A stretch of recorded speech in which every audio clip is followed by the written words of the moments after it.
Hey everyone! About a month ago, our daughter upgraded to this scooter. After using the 2-in-1 scooter from Scoot Ride for a few years, this one's a bit bigger and comes with some cool features. Let's take a closer look.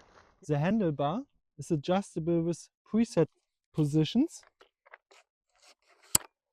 but you can still lock it at any height using the quick release lever. That makes it easy to adapt as your child grows.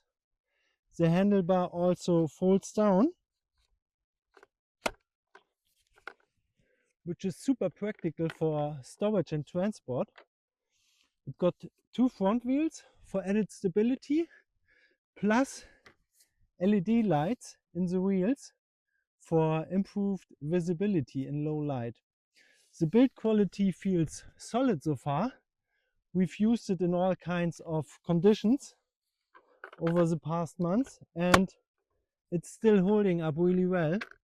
If you are looking for a scooter that grows with your child and is easy to store and adjust, this one is definitely worth checking out.